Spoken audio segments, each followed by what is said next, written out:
bien, ça va nous permettre d'échanger davantage.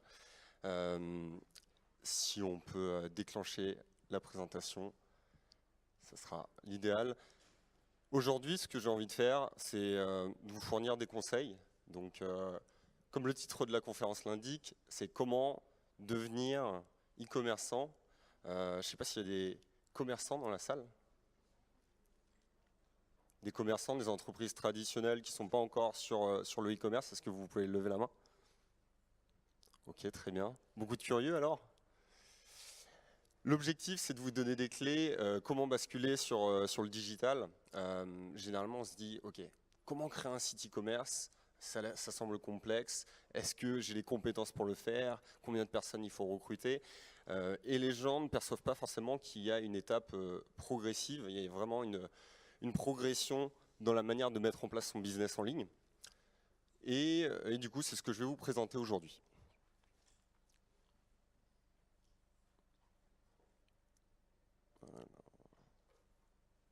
J'ai un petit souci avec la zapette. Donc je me présente, je suis Nicolas Chevalier, je suis le fondateur d'e-commerce Nation, qui est la première communauté e-commerce en Europe. On est un média. Vous pouvez trouver du conseil sur notre site, donc on vend strictement rien aux commerçants ou e-commerçants, aux sites en ligne. C'est vraiment du conseil que vous pouvez trouver sur notre site. Aujourd'hui, on a 5 sites sur toute l'Europe, donc ce qui nous permet d'avoir une vision transversale du marché, de pouvoir vous renseigner sur telle ou telle solution pour pouvoir développer votre activité. Donc c'est ce que je vais vous présenter aujourd'hui. Petit parcours international, si vous avez assisté à la conférence de Loïc juste avant, voilà, j'ai cette ADN de start-upper, notamment avec Rocket Internet, qui est un grand groupe sur l'Allemagne qui fait des copies de start-up américaines. Et puis j'ai pu travailler dans l'écosystème start-up autour du e-commerce, du code promo et puis des prestataires logistiques. Aujourd'hui, j'ai envie vraiment de vous faire une présentation interactive. Quand je vous dis e-commerce, à quoi vous pensez? Qu'est-ce que le e-commerce pour vous?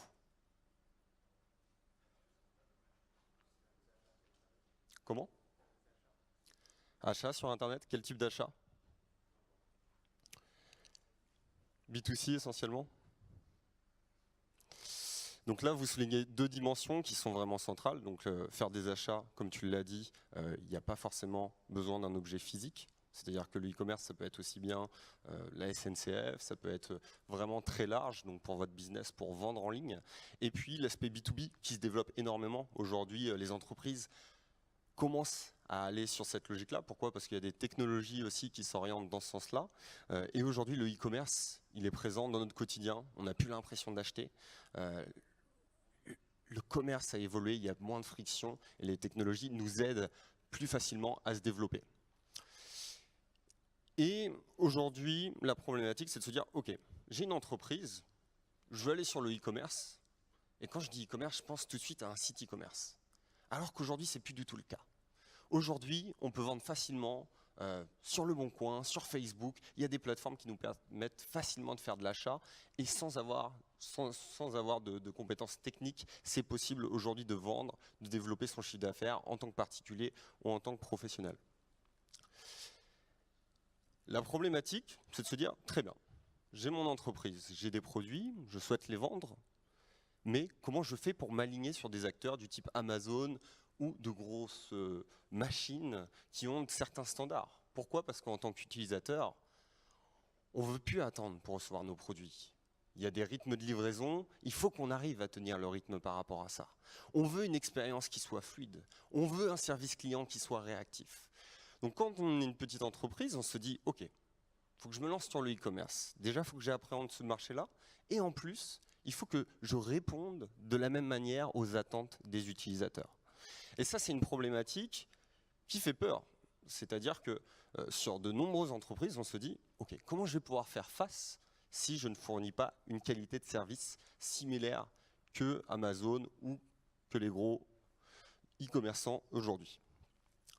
Et la problématique, c'est que aujourd'hui, c'est nous tous qui forçons le e-commerce à évoluer. En moyenne, quand vous commandez sur Internet, quelle est la période que vous estimez correct pour recevoir vos achats? 4 jours? 2 jours? 4 jours, t'es vraiment patiente. Donc, on voit que on est de plus en plus exigeant, on est de plus en plus feignant. On le voit sur Amazon. Qui a déjà commandé sur Amazon? Levez la main. Ok. Qui a déjà payé en un clic sur Amazon? Levez la main. Ok, un petit peu moins. Les processus, ils sont simplifiés. On ne veut plus du tout avoir l'impression d'acheter. On veut que ça soit fluide. Et aujourd'hui, vous cliquez, ou même quand vous allez en boutique, vous passez votre carte, vous rentrez même plus le code. Et du coup, il n'y a plus du tout de friction. Et là où les marques et les entreprises vont se focaliser, ça va être davantage sur l'expérience et sur la connexion aussi avec l'interlocuteur. Donc avec ce contexte actuel qui évolue, on se dit, ok, moi je suis une entreprise, j'ai ma taille, j'ai mes clients actuels sur une certaine zone ou au niveau international. Comment je peux concurrencer Amazon si j'ai des produits similaires? Et ça, cette question, c'est pas la bonne question. La bonne question, c'est comment je vais développer mon chiffre d'affaires en utilisant le digital, et vous n'avez pas forcément à avoir le même service que Amazon. Vous avez une progressivité, et nous, c'est là où on se rend compte qu'il y a des entreprises, ils vont avoir des budgets, ils vont se dire, ok, je vais travailler avec une agence, je vais mettre un budget, ça peut partir de 10 000 € jusqu'à des dizaines de milliers d'euros, et derrière, on n'a pas forcément les compétences techniques pour faire évoluer ce business. Très bien. Pour faire un état des lieux du e-commerce actuel, il y a une facilité de création pour son e-commerce. Aujourd'hui, vous avez des solutions qui vous permettent de vendre directement. Je vous en ai parlé par rapport à Facebook. Vous avez une marketplace, vous avez le Bon Coin, vous avez des solutions du type Shopify qui permettent aussi de les mettre en place. Et il y a une disparition des freins d'achat. Comme je vous l'ai dit, on achète, on n'a plus l'impression qu'on dépense de l'argent. On a également une proximité avec les marques. Quand on n'est pas content, on va écrire sur les réseaux sociaux pour donner du feedback aux marques. On l'a vu, comme Loïc l'a montré, avec sa Tesla, il y a un problème parce que les gens restent garés sur les places de parking. Donc il y a une proximité, il y a une relation qui est davantage horizontale. Les marques font la différence. Aujourd'hui, la problématique, c'est de se dire comment je peux me développer sur Internet face à Amazon. Il faut avoir des marges conséquentes. Pour avoir des marges conséquentes, il faut avoir une valeur ajoutée. Pour avoir une valeur ajoutée, il faut différencier son produit, donner de la valeur par rapport soit au produit en lui-même ou soit par rapport à la perception. Une augmentation de l'expérience. Aujourd'hui, pourquoi on va en boutique? Pour voir une boutique locale, pour des produits locaux, pour avoir du conseil éventuellement. Mais aujourd'hui, quand on va dans des boutiques high-tech, on peut facilement le checker avec notre portable, voir les différents prix, les comparaisons. Donc aujourd'hui, l'expérience est essentielle dans le processus de vente. Quand on achète un produit, on n'achète pas seulement un produit, on veut acheter une expérience. On a aussi davantage de contenu fourni par les utilisateurs. Donc ça, c'est ultra important. Pourquoi? Parce qu'on est dans un processus plus collaboratif. Une marque, une entreprise peut demander à ses clients de se mobiliser pour développer son activité. Aujourd'hui, l'achat, il est secondaire et l'expérience, c'est vraiment la priorité. Et sur de nombreux modèles, ce qu'on va voir, ce que je vais vous expliquer aujourd'hui, ça va vous permettre de se différencier et de fidéliser une base clientèle. La problématique aujourd'hui, c'est d'avoir de la visibilité et de l'attention. Pourquoi? Parce qu'on est sursollicité de messages. Si vous avez des concurrents sur votre marché, c'est pas seulement d'avoir le meilleur prix, c'est d'avoir d'abord leur attention, de gagner d'abord leur confiance pour après générer des ventes. Et il y a beaucoup de business aujourd'hui qui se développent sur cette logique-là de préfidélisation. Aujourd'hui, il existe différents types d'e-commerçants et voici les différentes étapes. Donc là, ce que je voulais faire, c'était vous fournir des parallèles pour vraiment illustrer. Première étape, c'est d'avoir une présence en ligne. C'est-à-dire il y a beaucoup d'entreprises qui ne sont pas présentes ou qui sont mal présentes sur l'implication, c'est-à-dire valoriser la marque. Si vous avez une boutique, mais vous n'avez pas d'enseigne pour dire « Regardez, je suis une enseigne particulière et je dégage certaines valeurs, ça c'est essentiel. Donc cette logique de présence, si demain vous voulez développer votre activité en ligne, déjà c'est être présent sur les différentes plateformes. Deuxième étape, ça va être des places de marché de niche.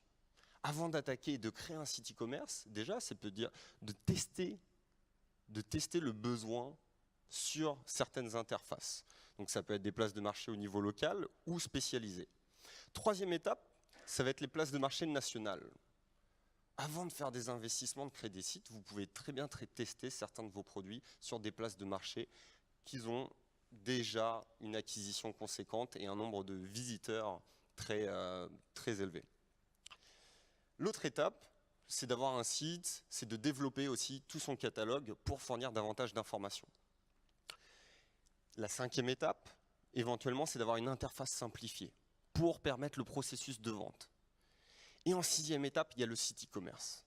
Et généralement, les gens ne voient pas tout ce découlement-là. Et on se dit, comment j'attaque le e-commerce? Je vais attaquer le site e-commerce, je le lance. Au bout d'1 ou 2 ans, je ne vois pas de résultat, je le ferme, je dis que le numérique, ce n'est pas pour moi et je ne vais pas pouvoir concurrencer Amazon.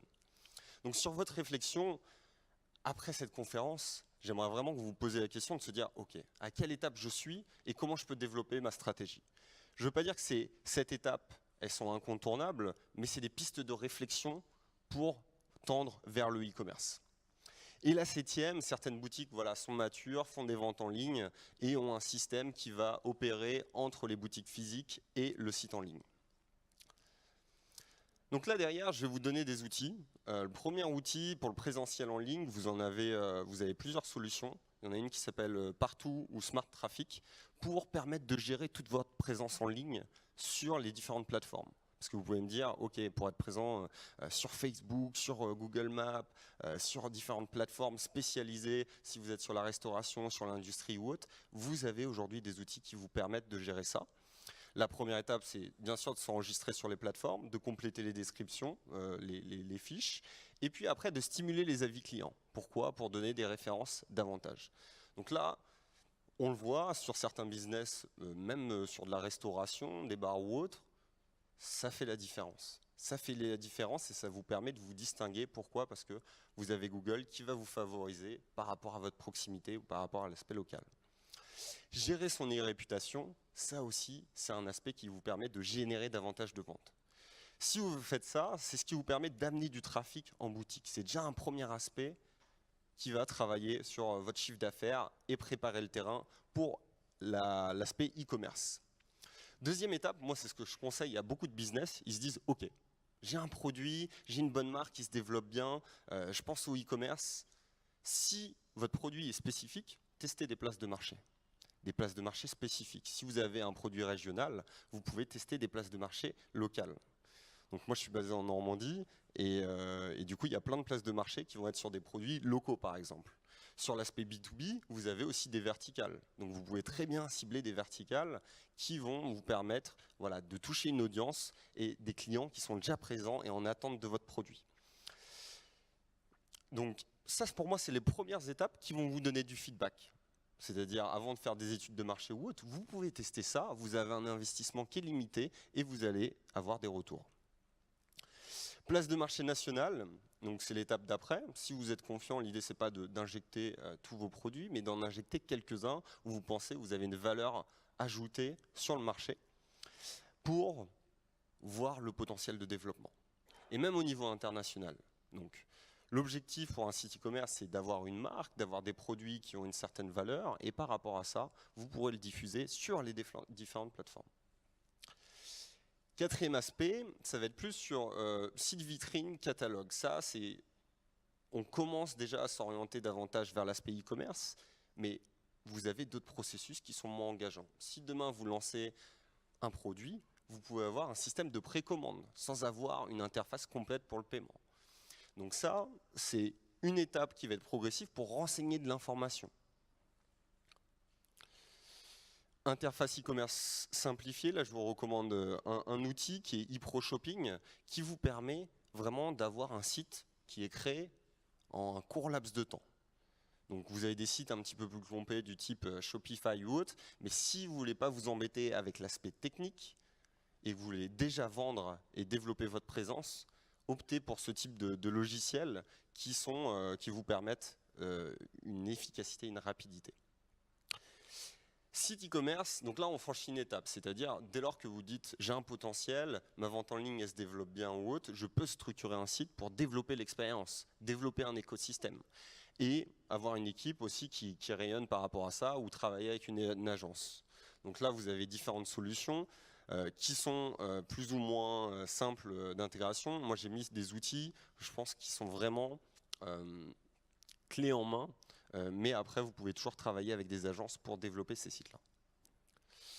Et puis après, l'aspect omnicanal, donc là, on voit que c'est plus complet. Si à terme, vous les gérez avec des boutiques ou autres, voire au niveau des stocks, intégrer des ERP ou des fonctionnements actuels, c'est vraiment sur des technologies plus complètes. Mais quand on parle e-commerce, généralement, on pense à ces outils-là, à des sites vraiment complets. Donc, pour résumer, voilà les différentes étapes.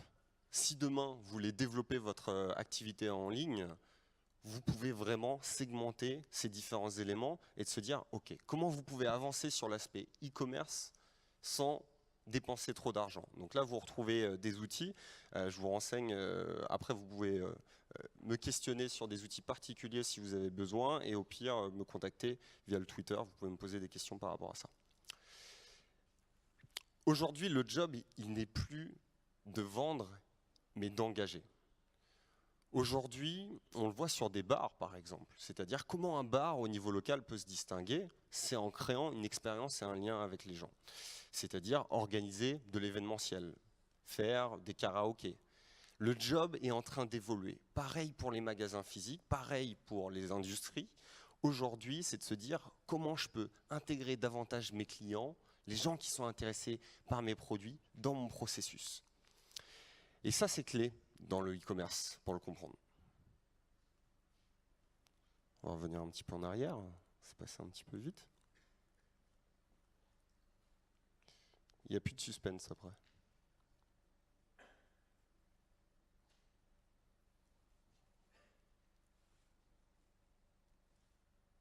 Ok, très bien. Donc aujourd'hui, vous avez des cycles qui vraiment se complètent. On est sur une logique où vous devez avoir plusieurs points de contact. L'entreprise, avant, c'était de se dire, ok, j'ai un message et je vais le diffuser sur le maximum de canaux possibles. Aujourd'hui, ça ne fonctionne plus. Il faut varier le message et il faut être présent à 360 pour accompagner les utilisateurs et la communauté. Et à travers ce message, il faut dégager de la valeur. Pourquoi? Parce qu'on est sursollicité. Aujourd'hui, qui regarde encore des films à la télévision? Levez la main, n'ayez pas honte.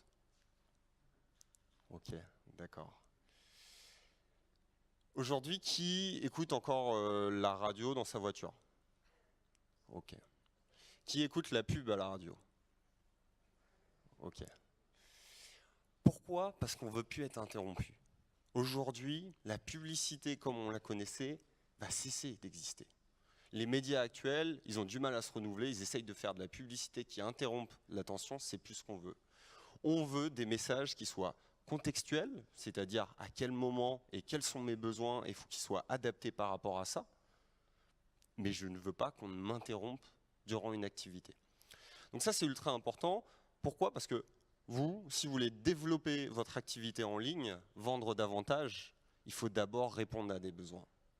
Et la problématique, c'est de se dire, moi je suis une entreprise, tu me demandes de dégager de la valeur pour l'utilisateur, que ce soit à travers du contenu ou de l'expérience, mais c'est un investissement. Et je ne vois pas le retour sur investissement, parce qu'il n'a pas acheté. Parce qu'on est sur une logique de préfidélisation. C'est pareil que si je vous demande, c'est quoi le retour sur investissement de devenir ami avec quelqu'un? Vous ne pouvez pas me le dire. Mais de prendre quelqu'un qui va partager vos valeurs, qui va supporter votre marque, vos produits ou autres, vous allez le transformer en ambassadeur avant qu'il soit client. Et c'est ça votre objectif vraiment central.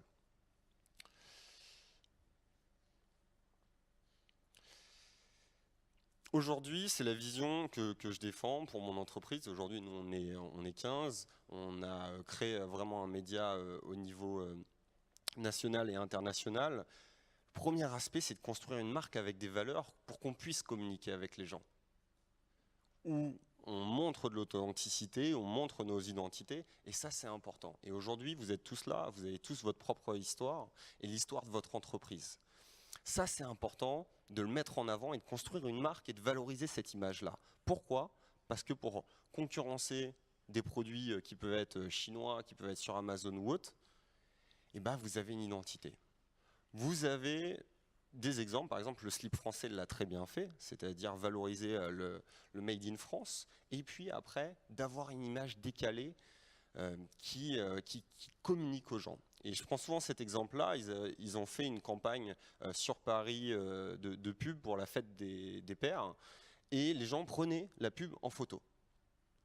Et c'est à ça que vous voulez arriver, c'est que les gens prennent en photo votre pub. Mais moi, jamais j'ai pris une pub en photo de produits quelconques ou autres. Aujourd'hui, la publicité, elle doit dégager une valeur, une expérience, et ça, c'est essentiel de le comprendre. Et derrière, c'est de développer un écosystème vraiment organique par rapport à vos clients, de les mobiliser, de faire appel à eux, de demander du feedback, de les investir sur votre projet, sur votre marque, pour former une force de vente indirecte et qui va vous permettre de se développer. Et à la fin, votre finalité, c'est vraiment de préfidéliser pour que les gens ils deviennent des ambassadeurs et non pas des clients. Et les marques qui arrivent à faire ça sont celles qui se développent le plus rapidement. Aujourd'hui, si vous créez un site ou vous créez une marque en ligne, il faut qu'on sente l'identité. Si vous vendez, je ne sais pas, magasin de LED en ligne, c'est le nom de votre site, vous ne pouvez pas engager avec les personnes.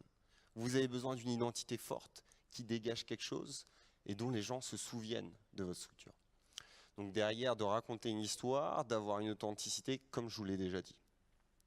Et on voit plusieurs logiques. C'est-à-dire que si aujourd'hui vous souffrez d'une très forte concurrence, il faut vous poser la question d'une marque. Si vous n'avez pas de marque forte, vous êtes en concurrence sur les prix et du coup vous êtes en danger par rapport à votre marge.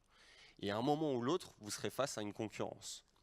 Donc ce qui est essentiel, c'est de se différencier le plus tôt possible avec une marque, avec une vision, avec des valeurs, pour s'adresser à une communauté et pour que cette communauté reste fidèle à votre marque, même s'il y a des produits demain qui arrivent et qui sont beaucoup moins chers.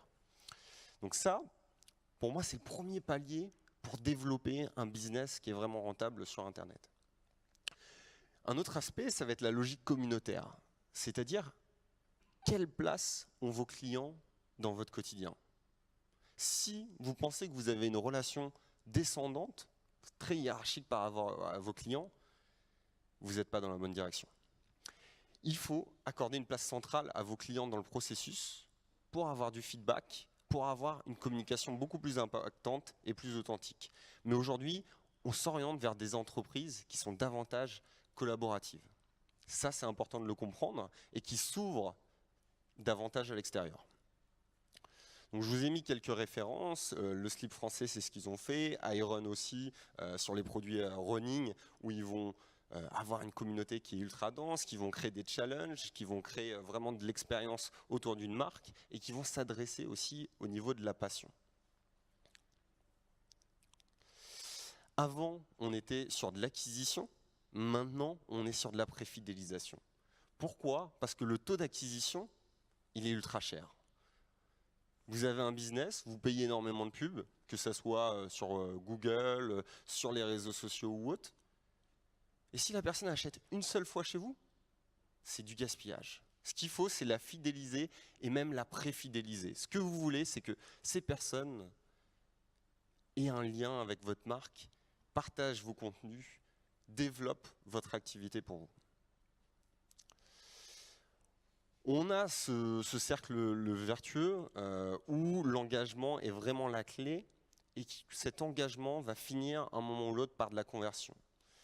Vous avez des nouveaux clients, ces nouveaux clients, le but, c'est pas de les refaire consommer. Le but, c'est de les engager davantage avec votre marque. Quelqu'un achète un produit, vous demandez, est-ce que vous êtes satisfait de ce produit? Est-ce que vous avez besoin davantage de choses? Est-ce que vous attendez certains produits par rapport à notre gamme? Est-ce que vous trouvez votre expérience fluide? Est-ce que vous trouvez notre site fluide? mais de les valoriser et de leur offrir des récompenses, c'est ce qui va permettre de les engager et donc de les préfidéliser, de générer de nouvelles visites et de contextualiser l'achat. Donc contextualiser l'achat, c'est en fournissant aussi différents contenus et communiquer sur différents canaux par rapport à ça. Aujourd'hui, l'objectif numéro 1, transformer son client en ambassadeur, c'est clé. Et cette question de se dire, quelle est la valeur que j'apporte en amont de l'achat? Si la valeur est nulle, la personne ne va pas interagir, elle ne va pas s'engager avec vous. Et ça, c'est une problématique.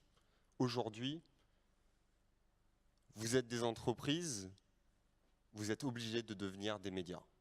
Vous êtes condamnés à devenir des médias. Pourquoi? Parce que vous avez tous des réseaux sociaux. Qui n'a pas de réseaux sociaux? Ok.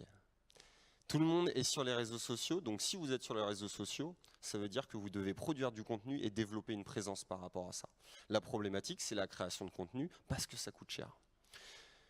Ça coûte cher, mais il y a d'autres solutions. C'est-à-dire de demander à sa communauté ou sa communauté crée du contenu.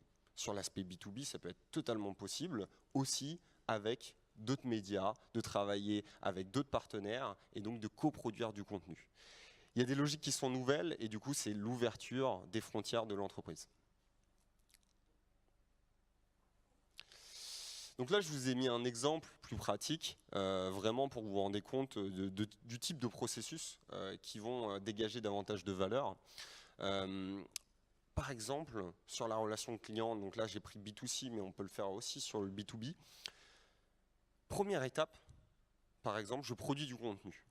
Je développe un guide, une inscription à un concours, et je dis, bah voilà, j'offre tel produit. Ces personnes doivent s'inscrire, je récupère un mail, derrière j'envoie un mail de confirmation, et puis je valide l'inscription à la newsletter, et je l'invite à ma communauté, sur tel ou tel réseau social, ou sinon une communauté aussi physique. Derrière, j'ai la personne qui s'inscrit au groupe, il devient membre de la communauté, donc il va baigner aussi dans cette communauté qui ont la même vision et les mêmes valeurs. Derrière, je peux partager du contenu d'un partenaire, d'un influenceur ou d'un média. Donc là, j'ai un contenu qui est indirect et qui me valorise indirectement. Derrière, je peux avoir une communication un petit peu plus commerciale parce que j'ai d'autres messages avec d'autres valeurs positives, mais je peux offrir un code exclusif pour dégager davantage de valeur. À un certain moment, je peux avoir une conversion sur un achat de produit. Et puis après, même sur la logistique, c'est aussi des éléments qui peuvent être différenciants pour avoir une certaine valeur. Donc là, on le voit sur pas mal d'exemples. Il y en a, c'est par des flyers, parfois c'est juste par des petits mots écrits. Moi, je vois des e-commerçantes, par exemple, qui lancent leur activité, des box de chaussettes. Ils vont mettre un petit mot manuscrit pour le client. Et quand on reçoit ça, ben, au final, on se sent valorisé. Et ça, c'est ultra important. Le slip français en a fait aussi une force sur le packaging, c'est de se dire, aujourd'hui, le slip français, ils ont rendu sexy le slip. Il y a des gens, ils postent des photos de leur slip sur les réseaux sociaux. C'est hallucinant. Et c'est exactement la même chose sur d'autres marques, Teddy Bear, Casper, qui font des matelas. Et pareil, ils ont une communication totalement décalée sur les réseaux sociaux, où ils dégagent de la valeur avec le packaging et leur communication. Donc ça, c'est essentiel d'avoir ce processus et d'avoir cette diversité par rapport aux canaux. Donc c'est un type d'exemple qui peut vous inspirer sur différentes logiques. La formule aujourd'hui qui fonctionne, c'est d'avoir une marque forte, d'avoir une communauté, donc de voir pour la mobiliser, de pousser aussi ses membres, ses clients à laisser des avis ou autres, pour avoir de la rétention et avoir un écosystème qui va vous aider à atteindre de nouveaux clients. Les stratégies, si demain vous voulez vous orienter vraiment sur le e-commerce, c'est de construire une marque forte, fédérer une communauté, créer du contenu de qualité. Pourquoi? Quand vous créez du contenu de qualité, il va être durable. Ce n'est pas seulement de faire un contenu pour telle semaine, mais vraiment sur le long terme. Optimiser une stratégie de packaging et de logistique, on le sait, on l'a vu voilà, sur le timing de la livraison, c'est aussi problématique. Et puis de se percevoir comme un média. Ça, vous avez des histoires à raconter. Vous êtes investi sur un projet, vous avez des identités. Après, selon la taille de votre entreprise, cette histoire elle peut être ajustée. Mais c'est essentiel de vous poser la question, comment j'existe, comment j'arrive à capter l'attention de potentiels prospects. Travailler aussi avec des tiers. Donc là, j'ai mis blogueurs, influenceurs sur le B2C, mais sur le B2B, c'est aussi essentiel. Ça peut être des partenaires, mais des gens qui ont déjà des communautés ou des bases de données. C'est-à-dire, aujourd'hui, il faut être malin sur l'aspect commercial. Et aujourd'hui, il y a énormément de bases de données qui existent. Je pense que sur de nombreux domaines, les bases de données existent, soit chez des partenaires, soit chez des médias. Et puis enrichir l'expérience utilisateur, ça c'est essentiel. Alors je ne parle pas tant sur l'aspect technique, mais il y a des choses qui sont toutes simples. Comme je vous l'ai dit, d'écrire des petits mots manuscrits ou autres, c'est ce qui permet voilà, de faire une différence et de se différencier par rapport à des gros acteurs.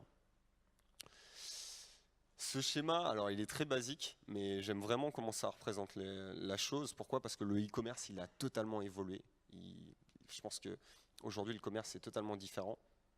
Avant, on allait dans une boutique, parce qu'on avait besoin, on recherchait un produit, on avait un vendeur qui nous fournissait de l'information, et puis on achetait.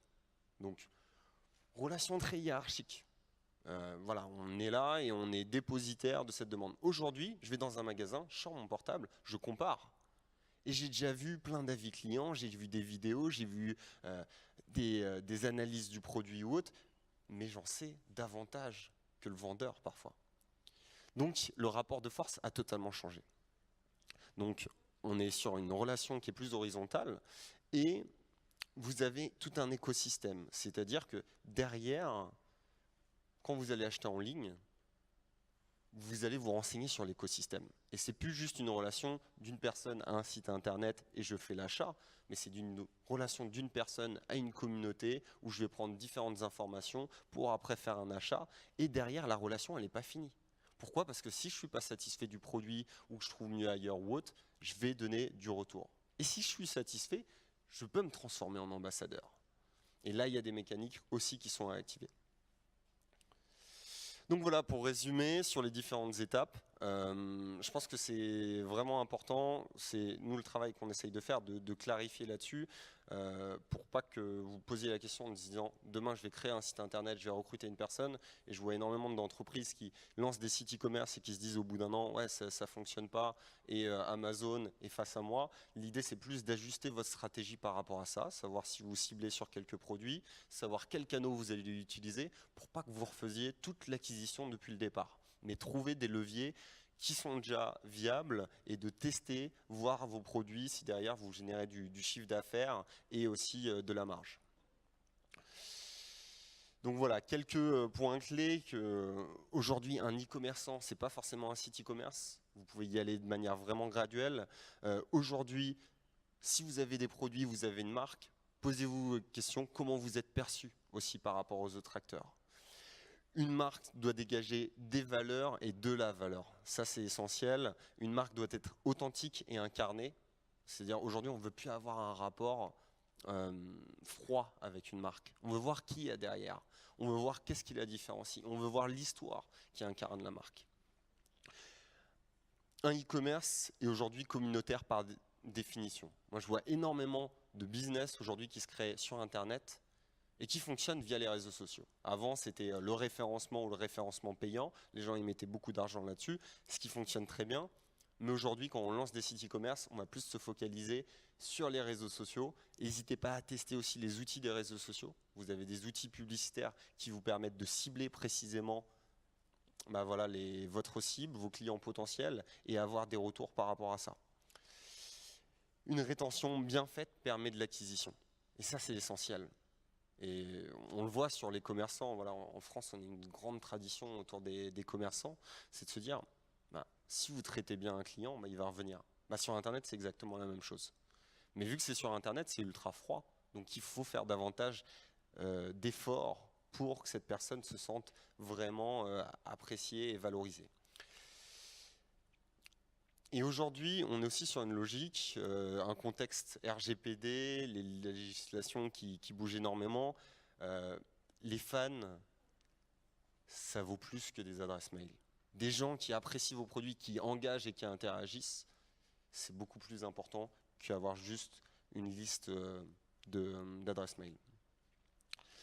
Donc voilà, je voulais finir vraiment avec ce message-là. Le job du e-commerçant n'est pas de vendre et d'engager, Et ça, c'est vraiment important que vous le compreniez si vous voulez développer votre business vraiment sur le long terme. Il y a de plus en plus de grosses places de marché qui se développent, que ce soit Amazon avec une activité de plus en plus large, et puis Alibaba, et il y a davantage d'acteurs voilà, internationaux.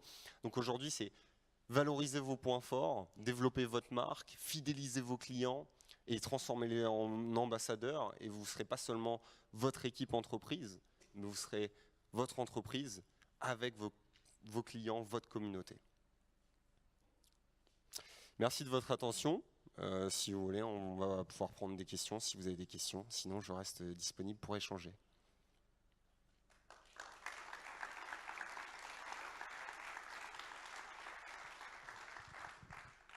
Des questions?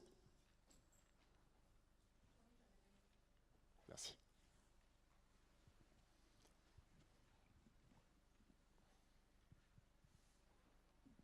Oui, merci. Juste vous demander, vous n'avez absolument pas évoqué dans les e-commerce la notion de tarif, de prix. On voit une appli comme Wish, par exemple, qui se développe parce qu'ils vendent des trucs à 1 euro, à 4 euros. Et au-delà de toute la communauté qu'ils peuvent créer, ils créent surtout une communauté parce qu'ils ont des prix cassés et qu'ils arrivent à vendre des articles à 1 euro quand d'autres sites de e-commerce les vendent à 40 ou 50 euros. Je suis étonné de ne pas le voir apparaître cet élément dans votre présentation. Très bien. Est-ce que tu as déjà acheté sur Wish? Tu as acheté quoi sur Wish? D'accord. Tu es satisfait de ces gadgets? Parfait. Sur des produits à faible valeur ajoutée, on sait très bien que ces plateformes vont se différencier. Et du coup, c'est le coût de la production en fait qui est mis en question. C'est de se dire, ok, est-ce que je peux produire de manière agressive et vendre à un prix agressif? Donc ça, Wish se différencie par rapport à la masse de produits qu'ils vont vendre, au volume. Donc c'est une stratégie qui est précise et qui est vraiment, voilà, qui se focalise vraiment sur la masse. Sur des entreprises françaises, notre problématique, c'est le coût de production. Donc on le voit sur des marques, que ce soit le slip français, on échangeait encore avec eux là-dessus, c'est de se dire ils ont un coût de production qui est assez élevé. Pour attaquer l'international, par exemple, leur marge, elle n'est pas pareille que du Calvin Klein, du Tommy Hilfiger. Donc c'est de se dire, ok, j'ai un produit avec une forte valeur qui me permet une fidélisation et de développer voilà, une communauté, de fidéliser une base clientèle. Donc là, je peux me reposer par rapport à dessus sur un marché national, mais après j'ai une problématique de production. Donc cette logique d'avoir une politique de prix agressive, elle est viable, mais dans une logique de volume. Et pour avoir du volume, il faut avoir une logique d'investissement. Donc là, je ne dis pas du tout que c'est impossible d'avoir cette stratégie-là.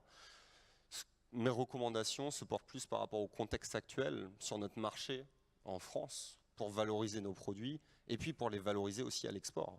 Pourquoi? Parce qu'aujourd'hui, il y a des places de marché qui s'ouvrent, des Tencent, des Alibaba, par exemple, pour vendre sur le marché chinois, qui est un gros marché. Et aujourd'hui, les marques qui vont là-bas, je vous parle de marques, je ne vous parle pas de produits qui vont rivaliser en termes de coûts de production. Et voilà, c'est ma perception et je pense que c'est surtout des marques qui peuvent se développer sur une échelle nationale et aussi internationale. Ça répond à ta question?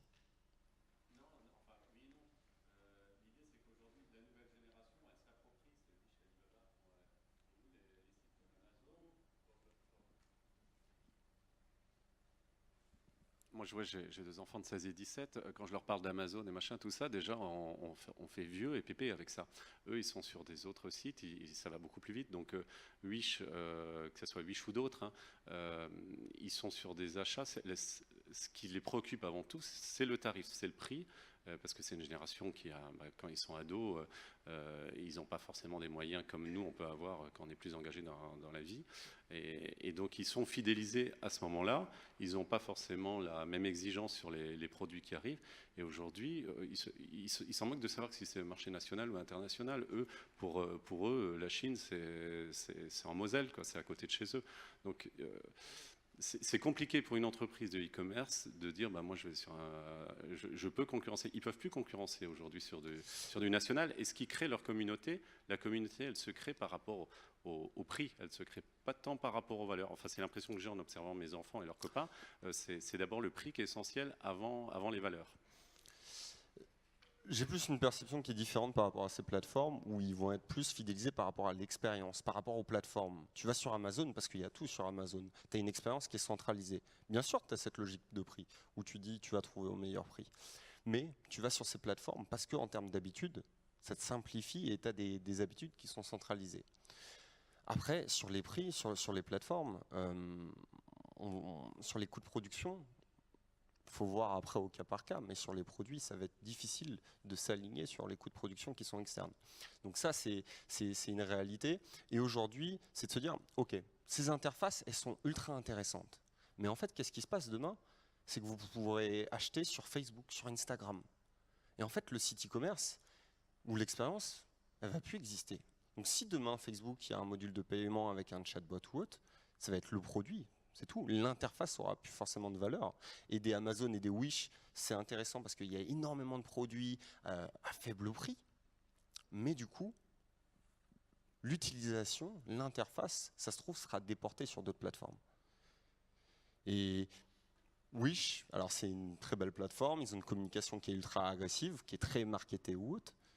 Mais sauf qu'après, sur certains types de produits, je pense qu'ils vont être confrontés. Donc là, tu me parles de jouets, c'est des produits qui peuvent se retrouver, mais pour se différencier, ils vont faire face à une grosse concurrence qui est Amazon, qui est Wish, qui joue sur des volumes. Et du coup, ça va être difficile pour une marque de rivaliser en termes de prix par rapport à ça. D'autres questions ?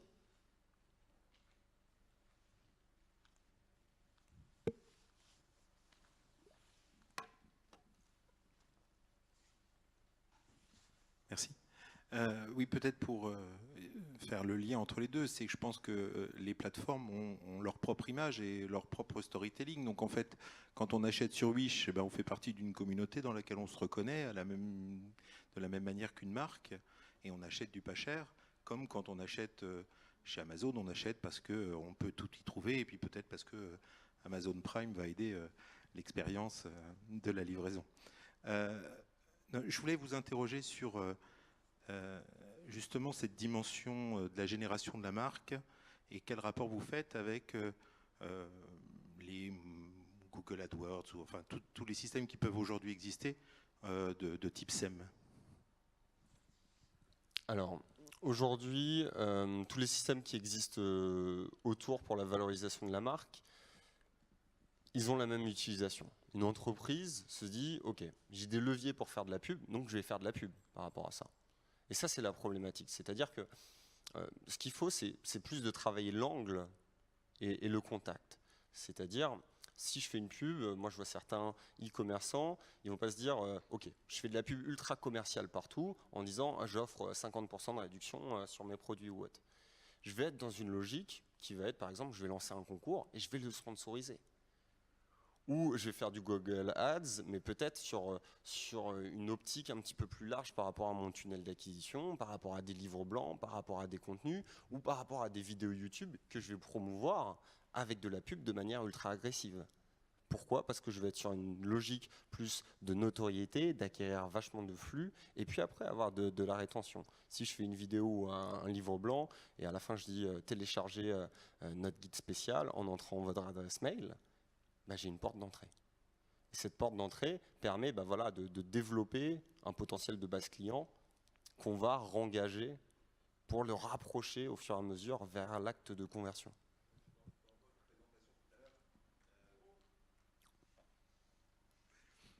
Merci.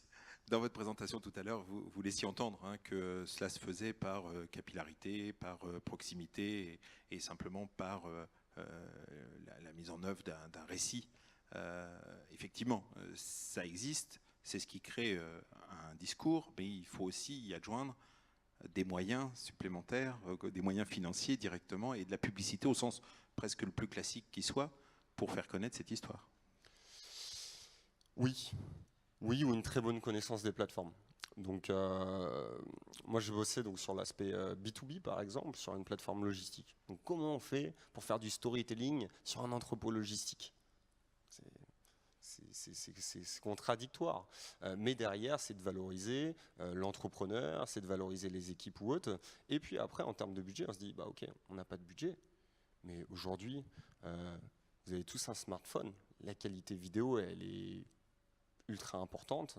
Donc, c'est-à-dire, on a fait un rythme de production qui était élevé sur les réseaux sociaux et régulière, ce qui nous a permis, voilà, en comprenant l'algorithme et la fréquence, que ce soit sur Facebook, sur Twitter ou autre, de tisser un lien avec d'autres professionnels ou autres. Et puis, parfois, on s'est dit, ok, on n'a pas les ressources en termes de production, en termes de pub.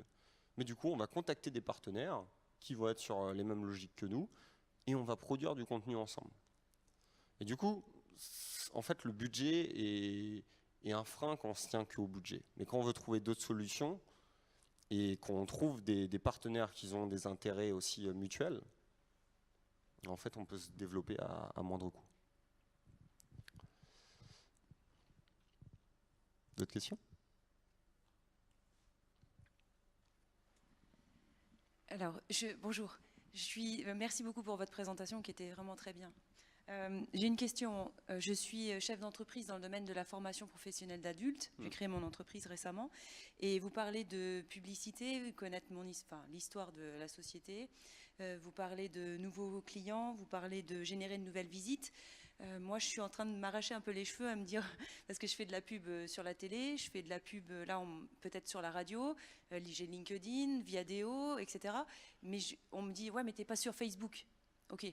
Donc, d'après vous, quels sont les médias les plus importants ou les canaux les plus importants où il faut que je sois pour attirer le plus de clientèle? La première question, c'est où est votre clientèle? Donc c'est de partir du client, des cibles, des personas, de définir par rapport à ça et de voir. Mais bon, typiquement, si c'est sur de la formation professionnelle, une présence sur Facebook a un sens. Moi, Facebook, alors je l'utilise, je suis pareil sur le B2B. Donc j'ai une communauté que j'ai développée, on est la première communauté en Europe. Facebook, on fait des posts, mais on a très peu d'interactions sur notre page Facebook. Mais derrière, le groupe Facebook, c'est génial.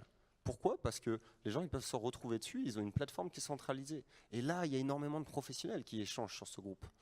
Et du coup, c'est d'avoir une utilisation par rapport à des objectifs et par rapport à des cibles, mais d'utiliser les leviers qui sont vraiment propices à son business. Nous, typiquement, donc, nous, on s'adresse à tous les professionnels du e-commerce. Twitter et LinkedIn sont des plateformes qui sont très importantes. YouTube aussi. Facebook, on est présent, mais ce n'est pas un levier central dans notre développement. Donc, ce qu'il faut, ce que je recommande, c'est d'avoir une présence, au moins c'est le premier pas. Après, les efforts, il ne faut pas avoir peur de se dire je ne suis pas de Facebook parce que en fait, il n'y a personne qui est sur Facebook pour mon business. Après, il y a des modèles sur la formation en ligne ou professionnelle. Je vois Live Mentor, par exemple, qui ont un certain style de communication ou autre, qui peut être intéressant à voir et puis à reprendre certains codes, certains canaux ou autres. Donc voilà, il n'y a pas de logique. Et aujourd'hui, il y a des gens qui désertent certains canaux, alors que c'est aussi des formidables opportunités. Donc pour moi, je n'ai pas envie de dire faites pas du Facebook, alors que peut-être qu'il y a une communauté qui est vraiment très ciblée de professionnels et qui se retrouvent régulièrement dessus. Mais ce que je recommande, c'est toujours faire par comparaison, regarder peut-être d'autres pages qui sont similaires, regarder les professionnels en fait qui viennent, est-ce qu'ils ont déjà des communautés présentes sur Facebook ou autre, et peut-être que la première étape, avant d'engager davantage de temps et d'énergie dessus, c'est de partager sur des groupes, sur des communautés existantes et de voir le retour que vous pouvez avoir par rapport à ça.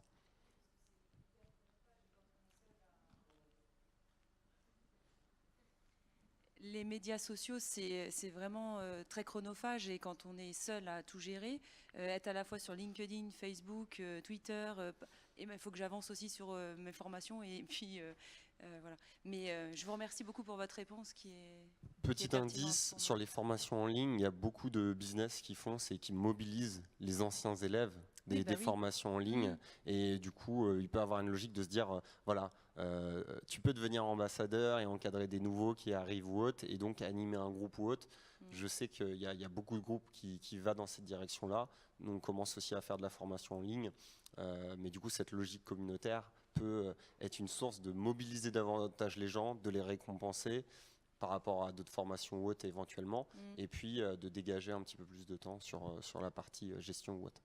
Merci de votre attention.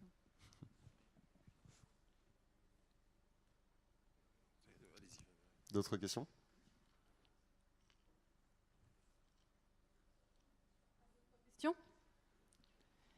Merci Nicolas pour Merci à ton vous. intervention. Bon salon.